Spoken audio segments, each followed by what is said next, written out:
Hello students, very good evening. Once again, I am here with you some important questions, and in fact these questions have been taken from PYQs, and in fact these questions were asked in 2016 TGT exam. So let's start and explain these questions. So question number 1.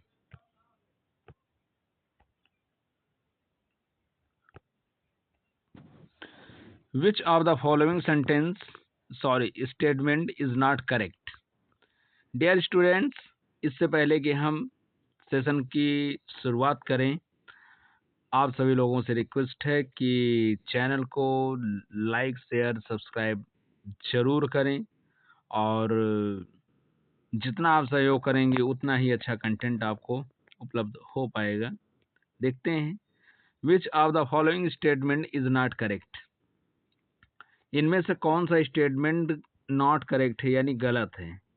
Numeral adjective include the cardinal and ordinal numbers. Numerical adjectives यानी adjective of number, इसमें दो प्रकार की चीज़ें पाई जाती हैं, cardinal होता है और ऑर्डिनल होता है। ऑर्डिनल नंबर्स में फर्स्ट सेकंड थर्ड आता है, और कार्डिनल में 1 2 3। तो ये तो होता है, बिल्कुल सही है। Partitive adjective denotes a part of class और ऑब्जेक्ट,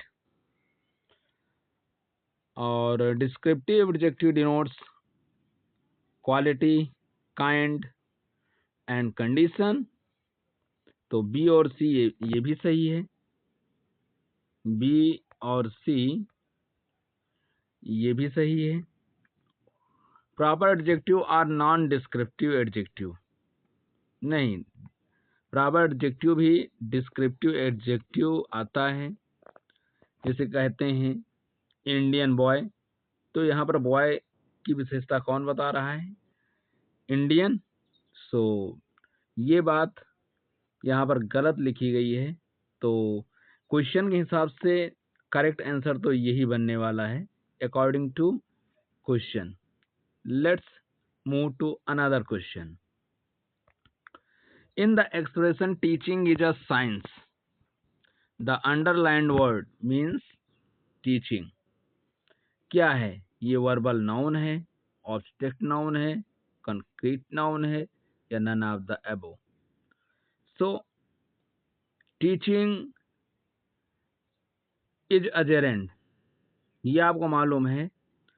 और वर्ब के फर्स्ट फॉर्म में जब आईएनजी लगता है और उसकी स्टार्टिंग जो है वो उसको स्टार्टिंग में यूज किया जाता है एज ए सब्जेक्ट।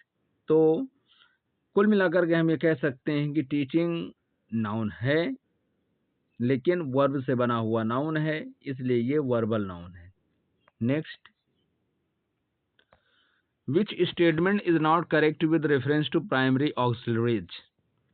कौन सा स्टेटमेंट यहाँ पर करेक्ट नहीं है? प्राइमरी ऑक्सिलरीज में be used independently as principal verb. Primary auxiliaries जिसमें आपके कौन कौन आते हैं? टू बी आता है, टू हैव, और टू डू। तो इनका यूज एज प्रिंसिपल वर्ब भी हो सकता है, तो ये बात तो सही है। प्राइमरी ऑक्सिलरी में change according to person, yes, ये भी हो सकता है, ये भी हो सकता है। प्राइमरी ऑक्सिलरीज में be used as infinite form of verb if to precede them, और the sole purpose of primary auxiliary is to demonstrate the super feature of expression. तो the sole purpose of primary auxiliary is to demonstrate the super mental feature of expression. So what might be correct answer? Let's see what might be correct answer. तो dear friends, इसमें option A तो बिल्कुल clear है, option A तो बिल्कुल clear है, और option B भी यहाँ पर बिल्कुल क्लियर है।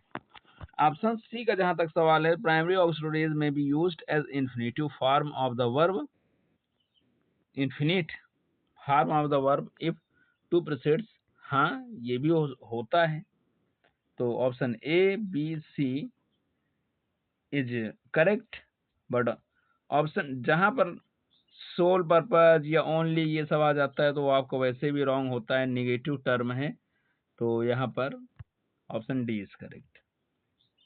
Next, which of the following is an example of indirect personal pronoun reflexive? Wow. Indirect personal pronoun और रिफ्लेक्सिव भी हो तो दे नहीं, वन अनदर ये आपका रिफ्लेक्सिव नहीं है, ये किसमें आता है, ये आपका एक प्रकार से, और माई सेल्फ है तो, लेकिन जो करेक्ट आंसर वो ऑप्शन नंबर डी है, to my self.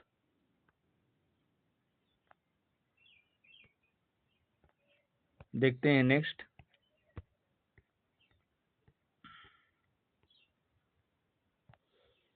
which of the following sentence is grammatically correct?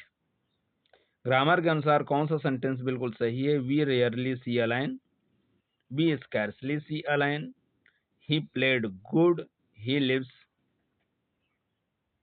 Miserly. What might be correct answer?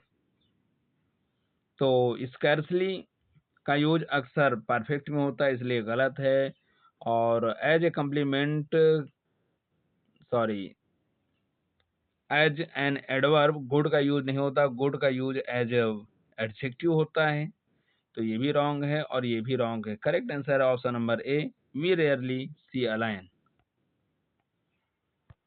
Which of the following is grammatically incorrect? यहाँ पर कौन incorrect है? Write in ink, he threw the stick into the water, he went near the station, he was a favourite with his friends. So what might be what incorrect?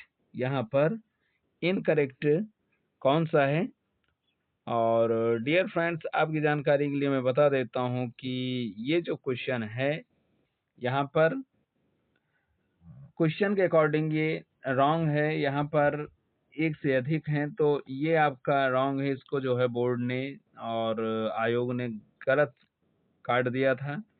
और यहाँ पर next, which of the following pairs is mismatched?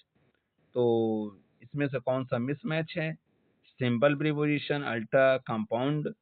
तो इसमें भी कई कुल मिलाकर के आंसर इसमें रॉन्ग है, तो इसलिए जो है इसको भी आयोग ने गलत साबित कर दिया था, गलत काट दिया था। Next, with of the following expression is incorrect, sorry correct.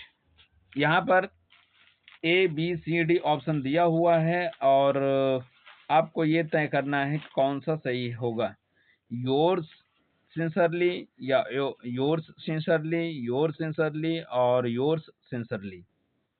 तो जो करेक्ट है, इसमें बहुत ज़्यादा हम टाइम वेस्ट नहीं करेंगे, जो करेक्ट आंसर है वो योर्स सिंसरली है, option number A is correct, B wrong, C D wrong और C wrong. Next, which of the following sentence is grammatically correct? Which sentence? Here are four options in the form of A, B, C, D, and one of these answers is correct. So, which one is correct? Everyone should pray God. God के पहले दा का इस्तेमाल होता है, तो he wrote to me, maybe he wrote me, wrong, he suggested me, ये भी wrong, option number B is correct. Which of the following pairs is mismatched? तो हेमलेट 1601, ट्वेल्थ नाइट 1601, दोनों आंसर सही हैं। हैमलेट भी कब आया? 1601 में आया। ट्वेल्थ नाइट 1601 में आया। और जहाँ तक हैमलेट का सवाल है, तो हैमलेट शेक्सपियर के द्वारा लिखा गया सबसे बड़ा प्ले है, और ये एक ट्रेजेडी है। ट्वेल्थ नाइट एक कॉमेडी है, और बहुत ही जबरदस्त ओलिविया वॉयला की स्टोरी। और साथ ही साथ सिमलिन 1608 नहीं, यही यहाँ पे रॉन्ग है। और द टेम्पेस्ट ये शेक्सपियर का श्वान सॉन्ग है, तो ये भी आपका करेक्ट है। So option number C is wrong. Next, which are the following is not a title to a play written by William Shakespeare? William Shakespeare ने किस टाइटल के नाम पर प्ले नहीं लिखा? हेनरी सिक्स, यस लिखा है। हेनरी फोर्थ भी लिखा है। हेनरी एट भी लिखा है, लेकिन हेनरी सेवन नाम का प्ले शेक्सपियर साहब ने नहीं लिखा। Which of the following statement is incorrect with reference to John Milton? As far as John Milton is concerned, so John Milton was famous for grand style, और सभी लोग जानते हैं कि इनका जन्म 1608 में हुआ था। और 1671 में इनके द्वारा जो पैराडाइज रिगेंड और सैमसन इगोनिस्ट आया, ये एक प्रकार से last volume of poetry. Paradise Regained is briefer and poorer than Paradise Lost. Paradise Lost से जो पैराडाइज रिगेंड है, पैराडाइज लॉस्ट में इन्होंने बताया कि कैसे पैराडाइज हम इंसानों से खो गया, और पैराडाइज रिगेंड में इन्होंने समझाने का प्रयास किया कि how to achieve the heaven. तो और जहाँ तक पैराडाइज लॉस्ट का सवाल है, तो इसमें जो है 12 पार्ट में लिखा गया है, और जिसमें एक प्रकार से बहुत ही जबरदस्त राइटिंग स्किल इन्होंने दिखाया, और उसके बाद कोई राइटर आज तक हिम्मत नहीं दिखा पाया उस लेवल का इपिक लिखने का, जिस लेवल का EPIC Paradise lost John Milton ने लिखा था। जहां तक पैराडाइज लॉस्ट का सवाल है, तो ये आया था 1667 में। 1667 के बाद ये आया 1674 में। जब 1667 में आया, तो ये 10 पार्ट में आया था, और 1674 में फिर इसमें 2 पार्ट हो गए थे। 2 पार्ट इनफैक्ट पड़ गए थे। तो इस तरह से। और नेक्स्ट है, Samson Agonist in form has no unity of time place and action. तो सैमसन एगोनिस्ट में इन्होंने ये बता रहे हैं कि टाइम प्लेस एंड एक्शन की यूनिटी नहीं थी, लेकिन सही बात यह है कि इसमें तीनों का मिश्रण था, तीनों का इस्तेमाल हुआ था। तो यहाँ पर करेक्ट आंसर यही है, Lycidas has the colour and music of best Spenserian verse, ये भी सही है। In which of the following the adjective is not followed by correct preposition? Careful of dress, पहला ही हमें लग रहा है कि गलत है। तो केयरफुल के साथ आप नहीं लगता। केयरफुल ऑफ ड्रेस या केयरफुल अबाउट ड्रेस में भी यहाँ पर ये मुझे रॉन्ग लग रहा है। केयरफुल ऑफ ड्रेस अगर आप बार बार पढ़ेंगे तो आपको वैसे ही पढ़ने पर ही अच्छा नहीं लगेगा। नेक्स्ट देखते हैं।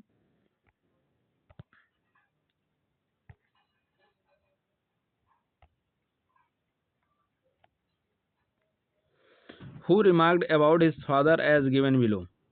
My father destined me from my infancy to the study of literature. एक नीचे जो दिए गए राइटर्स हैं, इनमें से एक राइटर्स ने लिखा कि मेरे पिताजी मेरे बचपन से ही चाहते थे कि मैं एक अच्छा लिटरेचर पढूं, और विच आई एम्ब्रेस्ड विद सच एविडिटी, और मैंने भी साहित्य को एक प्रकार से स्वीकार किया बड़े आदर के साथ, बड़े सम्मान के साथ। And that from the age of 12, और 12 साल की आयु से मैं साहित्य पढ़ने लगा। I hardly इवर retired from for my books before midnight, और जब तक 12 नहीं बजते थे शायद मैं अपनी किताबों को छोड़ता नहीं था। तो ऐसा वही व्यक्ति लिखेगा जो जल्दी अंधा हुआ और मात्र 44 वर्ष की आयु में वो बंदा अंधा हुआ। कौन? John Milton. जॉन मिल्टन मात्र 44 वर्ष की आयु में अंधे हो जाते हैं और इसके बाद इन्होंने बहुत बड़ी बड़ी रचनाओं को पब्लिश कराया। Next question, dear friends, for whom did William Wordsworth speak in his famous line, "Thy soul was like a star and dwelt apart"?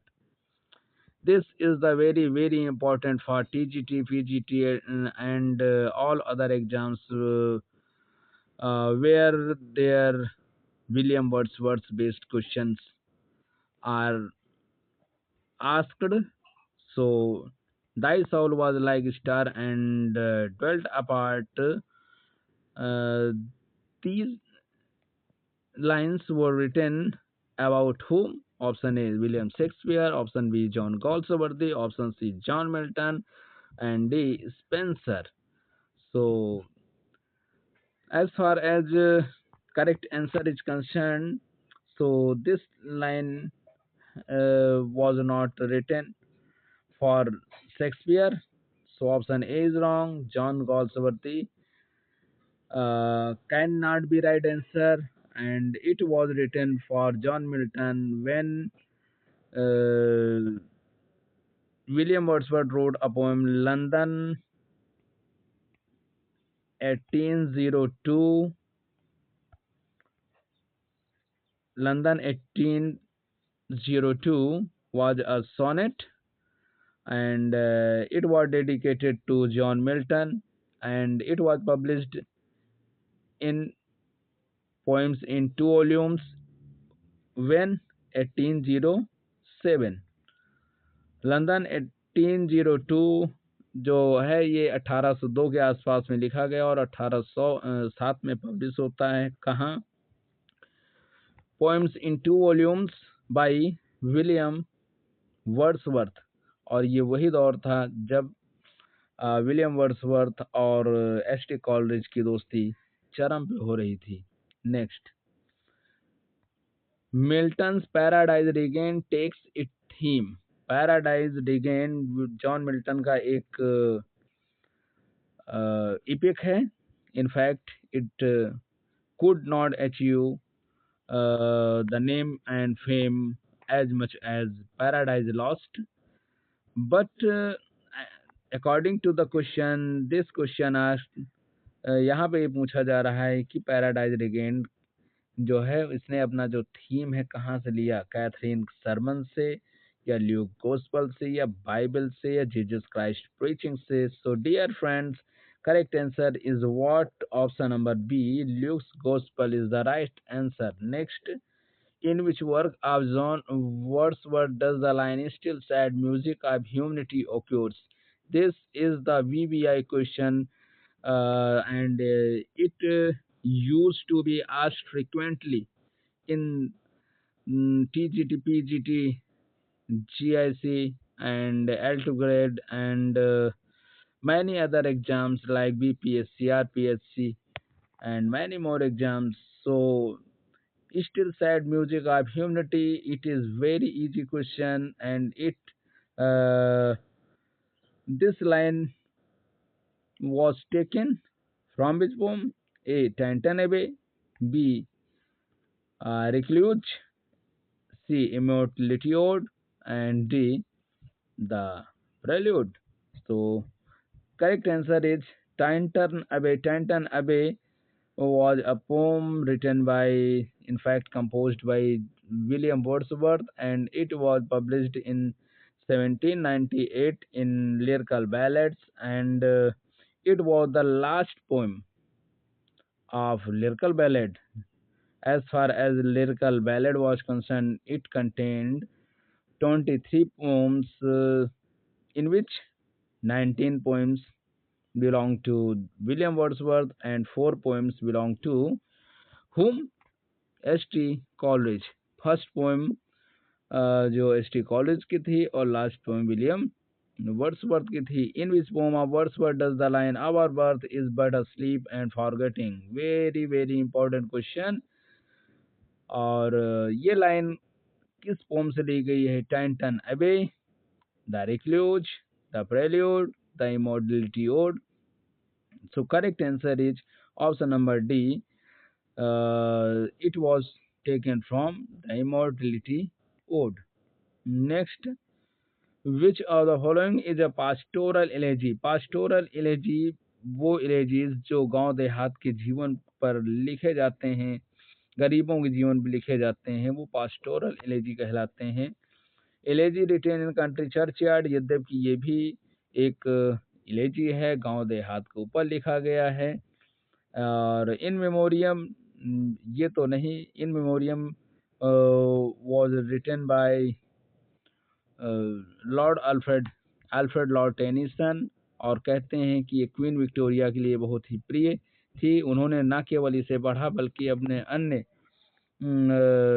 जो कोर्टियर्स थे उनको भी सजेस्ट किया कि इस पोम को आप पढ़ें, और उन्होंने खुद कहा कि ये पोम मुझे बहुत अच्छी लगती है। Lycidas, yes, correct answer option number C, Lycidas was a pastoral elegy. Next,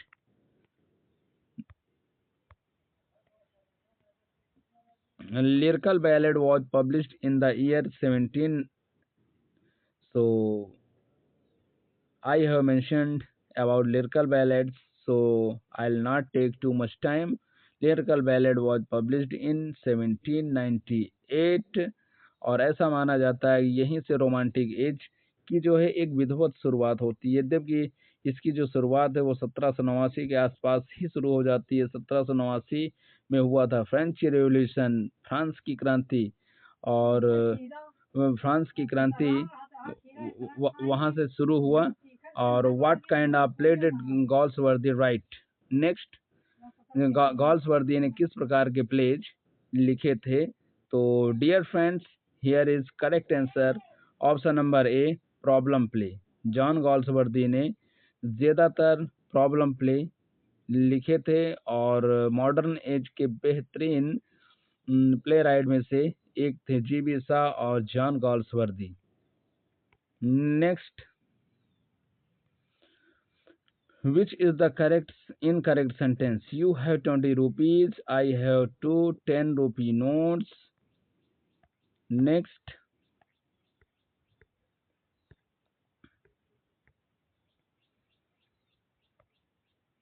India cannot accept two nations theory, mankind is demented. Correct answer option number C. यहाँ पे गलत क्या है?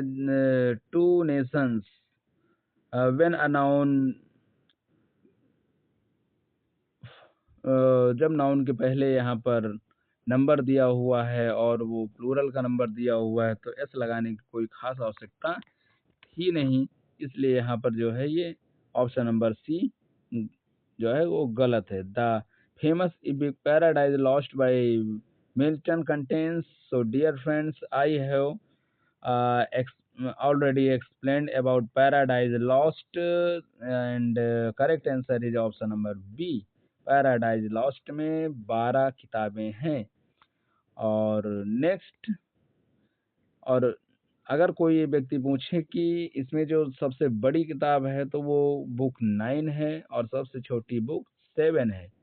Which of the following plays of Shakespeare is not comedy? इसमें से Shakespeare के जो plays हैं, all options belong to William Shakespeare, and यहाँ पर एक कॉमेडी नहीं है। So Antony and Cleopatra Roman play है, इसको समझिएगा। एंटोनी एंड क्लियोपाट्रा एक रोमन प्ले है। Midsummer's night dream, twelfth night, और ये भी कॉमेडी, ये भी कॉमेडी, और ये भी कॉमेडी है, और option number D is correct. Next, lyric has been the most popular form of poetry. ये बहुत ही इंपॉर्टेंट क्वेश्चन है, वीवीआई क्वेश्चन है फ्रेंड्स। लिरिक जो है वो कब बहुत ही पॉपुलर था? 18th सेंचुरी या late 18 and early 19th century, या अर्ली 20th सेंचुरी, या mid 20th century? Correct answer option number B, late 18th century से लेकर के अर्ली 19th सेंचुरी तक लिरिक बहुत ही पॉपुलर हुआ करता था। Which form of poetry is the poem the solitary reaper. Solitary reaper किस प्रकार की पोम है? ओड, लिरिक, ओड है, लिरिक है, बैलेड है या इलेजी है?